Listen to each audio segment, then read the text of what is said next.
Hello guys, সবাই কেমন আছো? Good morning. আচ্ছা, এই দেখো সকাল সকাল উঠে মাত্র কি কাজ! এই যে আঠা মাখালাম। এবার বলছে সকাল সকাল নিরামিষ খাবো, তাই মাছ ধরতে হবে। তাই সোজা বেরিয়ে বললাম মাছ ধরতে। চলো দেখা যাক। এই যে আঠা মাখিয়ে নিয়েছি, আর এইটা দিয়ে মাছ ধরবো। তোমাদেরকে দেখাই কি দিয়ে মাছ ধরি। হুইল আছে, এই যে সেই হুইলটা, এই হুইল দিয়ে মাছ ধরবো। চলো হুইলটাকে খুলে দেখাই।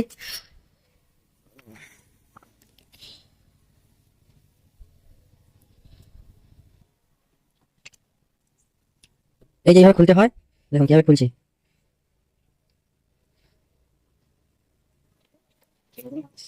ওটা সাজিয়ে নিলাম। এই যে এতবার হয়ে গেল, দেখো এতবার হয়ে গেছে।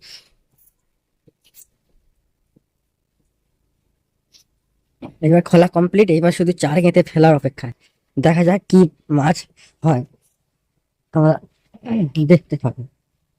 এবারে দেখছে যে চার গাঁথা কমপ্লিট হয়ে গেছে। এই যে চার গাঁথা কমপ্লিট, এবার ফেলবো।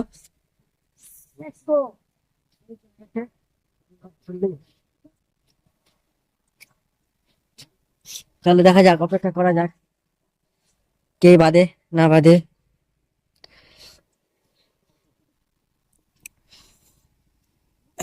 সুন্দরবনে একটা জিনিস কি, যে আমাদের মাছের অভাবটা হয় না। দেখুন মাছ কেমন ফুট কাটছে। বন্ধুরা, ফাইনালি দুঃখের সঙ্গে জানাতে হচ্ছে যে অনেক দীর্ঘ সময় অপেক্ষা করার পরেও কোনো মাছ ধরতে পারিনি। চলো আজকের মতন টাটা, আসি পরবর্তী ভিডিওতে।